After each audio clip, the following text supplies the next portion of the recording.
Welcome to the PLZ Soccer Show. Alan Ruff and Barry Ferguson are alongside me, Peter Martin. Absolutely delighted to have your company. We start the programme with an apology to Ruffy because basically he's called it 100% correct. I didn't think Man United were going to lose at home to Seville, but you called it 100% right. Give us your smug look. This is the smug look. Often there are times when you do get it right. They're not very often, but this was one of them. I just didn't fancy Man United. I've said this on numerous occasions.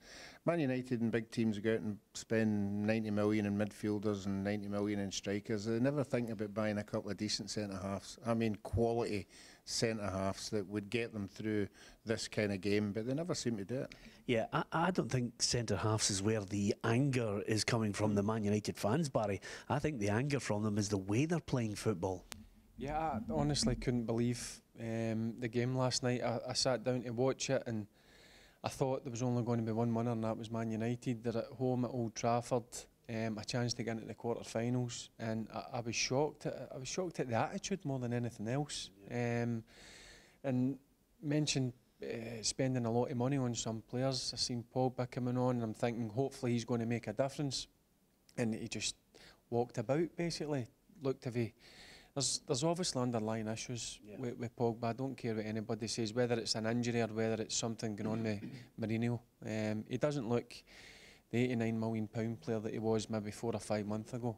So there's obviously issues there, but I just couldn't believe that's not a Man United team that I'm used to watching, who should be getting into quarter-finals or even semi-finals of the Champions League. Yeah, I think you're 100% correct. I thought Pogba was a disgrace.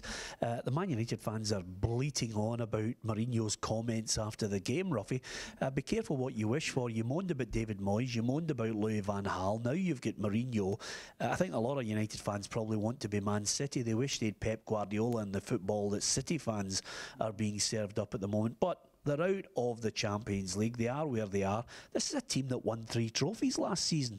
Yeah, I mean, the demands that Man United supporters put on the players and the managers is there for everybody to see. It's the expectation of us Alex Ferguson left, you know, of winning cups. But for me, it's the player that brings that excitement. The Ronaldos, and they don't have anybody like that. And I think that's what the Man United fans expect. But I look at them and think of like Rashford and Lingard and Martial.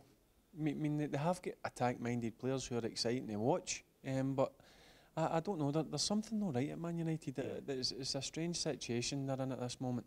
I don't like the way they're playing football, I have to be honest with you. It doesn't seem to have any great fluency to it.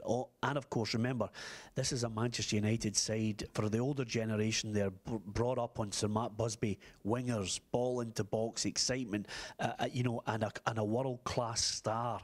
A number 7, they haven't got that, Ruffy. They haven't got a number 7. Sanchez looks way off the pace, and Pogba, I don't think he realises that some of his teammates are wearing red. Anyway, apart from anything else, we did predict Roma. We got that right. Roma took it through and knock out Shakhtar Donetsk. If you are worth your salt tonight, Barry, if you're in control of the control in your house, you go to your wee room and you watch Barcelona against Chelsea, and sadly you watch Chelsea get pumped out.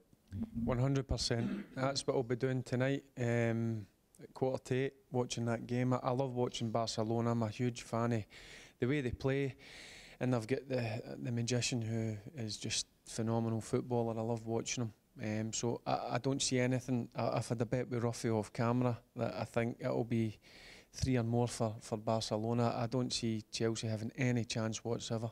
Let's have that bet on camera. What is that? What is that bet, Ruffy, that you've had with them? I also believe that Chelsea will get knocked out. I don't think it'll be as much as 3-0. So I've taken a bet on with Barry that Barry has graciously given me 3 goals at a start.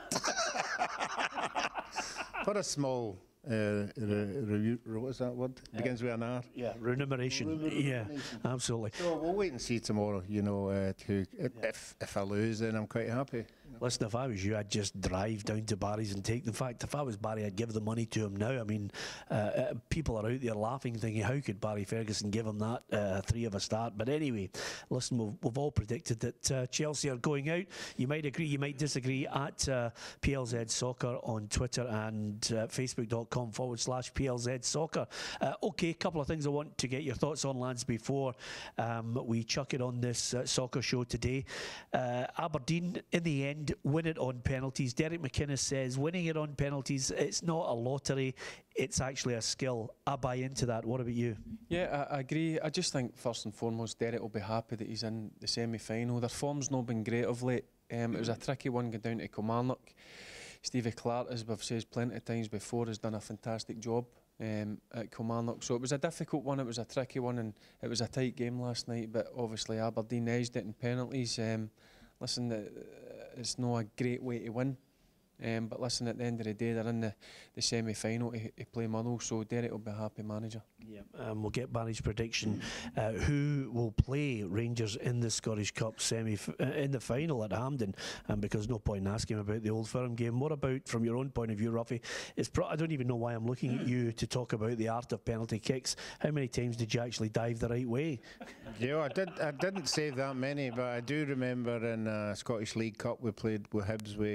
We played Rangers in the semi-final first leg at Easter Road, and I saved 2 penalties that night, which went a long way to get us to the final. Wow. I can predict a great theory. As I've told you before, 5 penalties. I used to go the same way for the 5 times, hoping that the idiots that were taking them would say, we're not going to go there all the time. Yeah, absolutely. Anyway, so Aberdeen are through. Ruffy, give us your predictions then. We now know the 4 semi-finalists. Aberdeen or Motherwell, who wins? Aberdeen Celtic final for me. Yep, okay.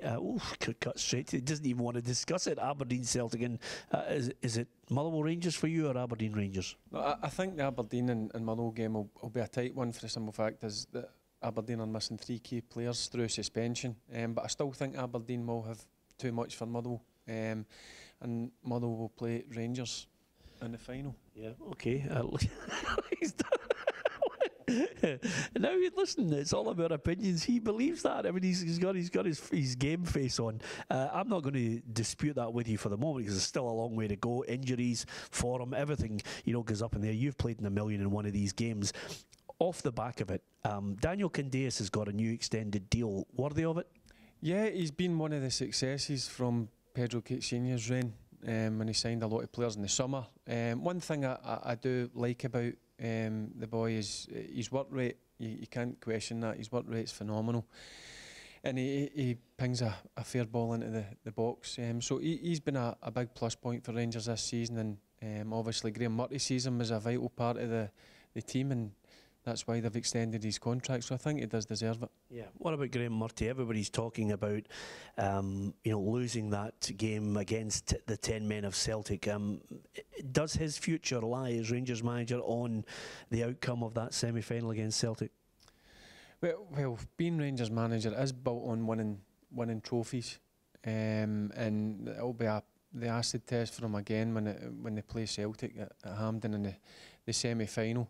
I think, going back to the weekend, I do think Rangers' performance, certainly in the first 40 minutes of the first half, was really good. They put Celtic under a lot of pressure, so there was plus points for me. Obviously, losing the 3 goals, which I think were avoidable. Yeah. So that was the disappointing thing, and certainly when Celtic went down to 10 men, the way that Rangers played wasn't great. And listen, I agreed with everything Graham Murty said, that he was disappointed in anything. So. Listen, it's an opportunity for them to get into a final. What I do think is they will finish second in the league. Celtic are, of course, going to win the league for me now, after that win at Ibrox on Sunday. So I still think he will get the job on a full-time basis. I think he's done enough to show, not just the board, but the fans, that he's capable of setting up a decent Rangers team. I think his recruitment in January was certainly very good for me. He signed a lot of good players, and he'll be looking to build on that, and when it comes to the summer, if he does get the job. Yeah. Robbie, just finishing on this one, Barry's talking there about they played well.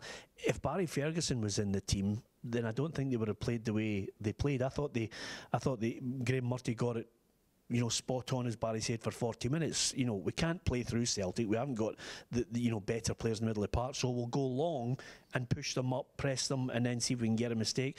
I don't think they anticipated they were going to get a mistake after 2 minutes, but nevertheless, Tom Boyd said today that he thinks this is similar to when Celtic were in the mid-90s. If you don't have the better players, if you can't buy them, he needs to buy them in the summer to close that gap.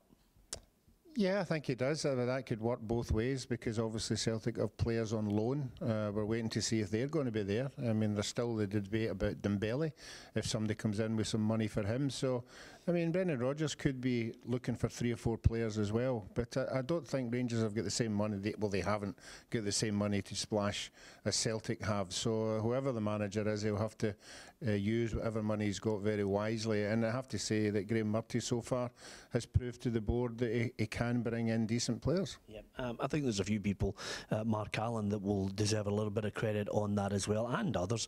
But yeah, Graham Murty, I think, great credit for moulding them into a team where you can pick 9 or 10 players. Another team in the Premiership well worthy of respect is Hibernian, and Neil Lennon was singing the praises of Dylan McGeouch. He's in the Scotland squad, and he says very worthy of it, Barry. Yeah, thoroughly deserved in my eyes. I think he's had a fantastic season. He's a player that I enjoy watching. He's a player with a lot of quality, and he can drift past players, which certainly we've not got a lot of these sort of midfielders in the Scotland squad. But the key thing for me is Dylan's had a run of games now, as before he's had a lot of injuries. But I've got to be honest with you, he does deserve it, and I hope he goes and grabs it with both hands, because I do think if he goes and produces on the international stage, we'll have a very good midfielder in our hands. Yeah, got to give him a new contract, Ruffy. They're talking about that at the moment. No, I don't think there's any fear he will get a new contract. I think Neil Lennon sees, McGinn, Allen and him, being an integral part of that midfield. And if he can get them all on longer contracts, I mean Scott Allen as well, I think Celtic will think he's surplus. So I think if they can get the money that they're asking for, I think it'll be a good start to the season with these 3 players signed up for 2 or 3 years. Absolutely. Okay. Just finishing on something that Neil Lennon commented on, and a number of people have been talking about over the last week, which is, some officials and some people in the game don't think that Scottish football is doing enough to tackle the sectarian issue. It's not just an issue that's aligned to people who don't have a brain in their head, Ruffy. There's a lot of educated people who partake in sectarianism, racism as well. I think we've seen it on the park.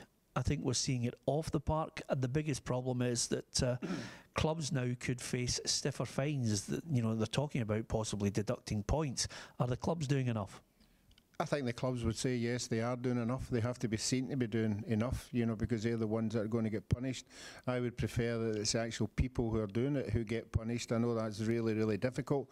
It's a hard one for the police, but I think if you ask the police as well, they're saying they're very, very active. They might not be active on the day, but they will be seen to arresting people who are falling foul. Your brother, Barry, Derek, does some sterling work alongside Michael Weir, the ex-Hibs player, and Gary McSwiggan, the ex-Hearts and Rangers player as well. Fans, have abused players, Russell Martin, Scott Sinclair as well, since that Old Firm game. Stamping it out is going to be difficult, because I think, it goes back to parenting. It goes back to education. There's so many areas we have to address to try and stamp it out. But first and foremost, I think we need to take a stiffer outlook on this with people who are guilty of it. Yeah, it's something that I certainly don't enjoy, the Old Firm aspect, the sectarianism, the bigotry, whatever you want to call it. I don't like it. You've just seen what's happened in the past with Scott Sinclair at the weekend at the airport, Russell Martin getting abused. It's something that I don't like. What I will say is that I do think that the clubs do try their best with CCTV and stewarding and policing, but it's outside that's the worry, when the players or whatever are walking down the main streets or whatever. I'm all for friendly banter and having a laugh and a joke about if your team win, you have a wee bit of banter with the opposition, but when it becomes into the bigotry side of it, the sectarian side of it, I just don't like. I don't, and I'm with Ruffy. I think it's the people who do it. We've got to try and stamp name out. But it's a difficult job, that one. But what worries me as well is these guys that are doing it in video on their phones are actually proud of themselves, which I find. I'm astonished at it. It's sad, and as you said, they're actually mature. It's not young kids we're talking about here. We're talking about adults. I don't know if they're family guys, but they might have children or whatever. It's just not right, and it's the thing that I don't enjoy with being up in the west of Scotland. It's the only thing that puts a dampener on the whole old firm. Yep, absolutely. You won't get any argument from either of us here on that. You can download our app if you want to deal with football issues. It's PLZ Soccer on Google and in the App Store as well. You can get all the latest news right across Europe, English football, Scottish football as well. You get your Facebook Live filling as well, and no shortage of opinion, and some great features and competitions on the way as well. Get onto the website www.plzsoccer.com, and of course don't forget to download the app too. It's all about the football on the show. Join us tomorrow if you can on the Soccer Show. But from Barry Ferguson, from Alan Ruff and myself, thanks for watching.